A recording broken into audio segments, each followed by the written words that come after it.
Welcome. It's great to be back in Fargo here for a little bit of a stretch anyways. 4 consecutive road games, 2-2 split, all things considered, where we've been, who we've been without.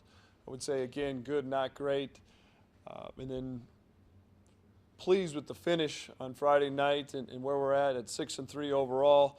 That being said, I don't think we're playing up to our capabilities. Maybe that's to be expected with the youth and what we lost and the leadership and the production from Lawrence Alexander, but also excited and encouraged that we are finding ways to win and battle down the stretch, in particular of a lot of games, a lot of road games, and coming out on top. And also encouraged with that, again, because I don't think we're playing great, plenty of room to get better.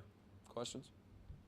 Free throw shooting seemed to be a bit of a struggle on Friday night. Was that a product of the atmosphere, or was that a product of you guys? It's always a great question. We're still, I just looked, we're still, after how poorly we shot it, we're still shooting, I believe, about 67, 68%, which is not unbelievable, but it's not terrible either. And I think if you, as a team, you can get to 73. And so, I don't know. I mean, you practice them, and is it the environment? Is it, whatever. I know they're going up there not trying to miss any, and we'll continue to rep it out and build some confidence in practice, hopefully. And again, I think being on the road for 4 straight and different environment, all those things play into it. How impressive was Kai on Friday night? Extremely impressive and really happy for Kai. Nobody works harder at the game. Nobody wants to be great as bad as Kai does. He's in the first one in practice every day, lathered up in a sweat, and you could tell it was coming. It was close. He shoots it at a high level, in my opinion, in practice, and it was just a matter of, I think, seeing those first couple go through and gaining some confidence from there. And but it wasn't just the way he shot it. He was able to get by some people. He made some good decisions. I think the most impressive is his assist-to-turnover ratio for a true freshman. Coach, question kind of twofold. Do you look at Friday night and say it's a game where we grew up a little bit? And if yes, how nice is it to be able to grow up in a game and still get a win? Yeah, you heard some of the comments from their coach and their media up there. That was probably the best environment that they've had in the Betty. And as poorly as we played, to be down 15 and respond, it shows a lot of moxie, a lot of grit from a young group to go up there and do what we did in the second half in particular. So really encouraging. At the same time, we've got to figure some things out earlier, urgency. And I say earlier, you look at other games, Iowa State, we were great to start. Illinois, we were great. I think it's just a youth and immaturity. Maybe it's an excuse. It's my job to just get them ready and prepared from start to finish. But the exciting part about it is we're teaching on a platform off of wins. In 6-3 with this group, all things considered, I think is a pretty decent spot to be in. Did you know Kai had that kind of range before Friday night, or did that even surprise you? No, like I said, you see it. You see it in practice. What was impressive for me was the stage he did it on the road and against your rival. Our backs are against the wall, but that's also exciting for a true freshman. That being his 9th game into it, he had some struggles to be mentally tough, to be locked in and focused. Again, very pleased. What went into the decision to have Dylan start on Friday, and is that something we can see moving forward? Yeah, I think you'll see that. Very encouraged with the way Dylan's playing. We feel like it's been a strength of ours all along that we're a little bit deeper than we were in the past. We've already had 7 guys be in double figures, and Dylan was at 8 at Southern Miss in only 9 minutes. And then I also think a couple things. Chris, I wouldn't say is 100%.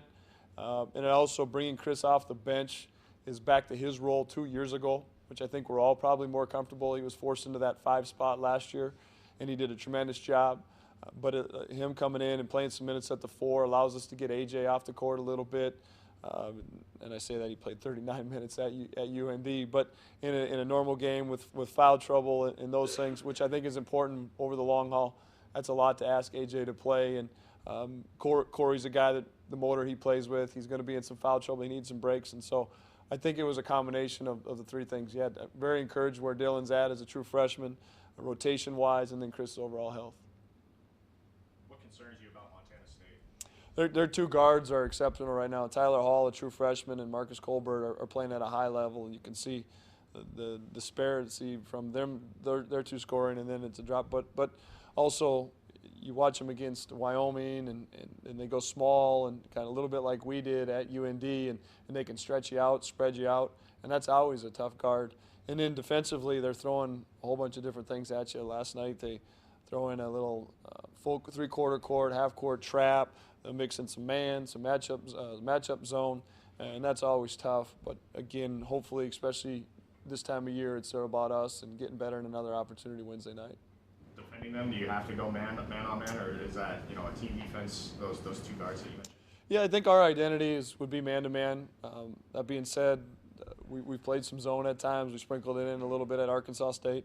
If that's something that we need to go to change the flow of the game, if we're struggling guarding the ball or we're just struggling, period, there's some different adjustments that we have. But our preference would always be to tee it up eyeball to eyeball, man to man.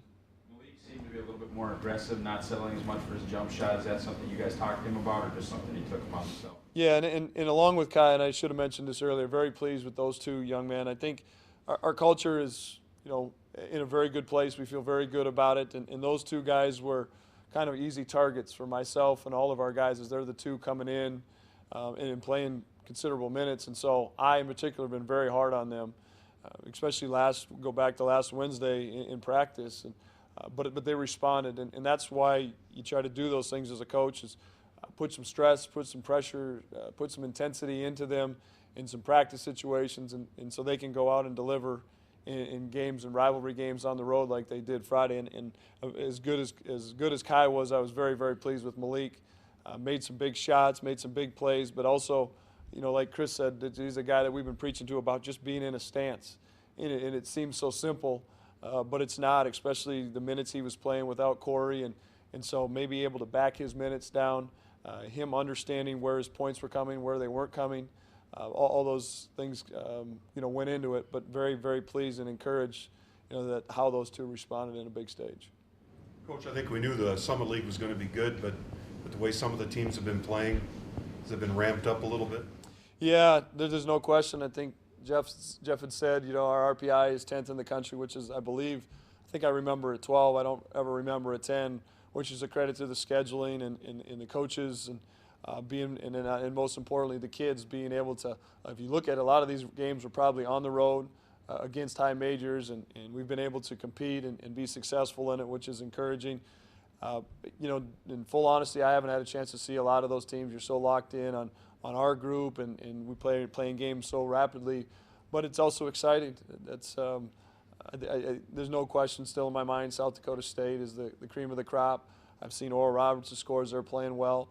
But what you also got is the Western Illinois, the South Dakotas, the Denvers that maybe weren't picked as high that are playing very well. I think just IUPUI has a losing record in our league right now, and that's pretty remarkable for a mid-major program, mid-major conference, so to speak, this early in the season, where games are being played and who they're getting played against.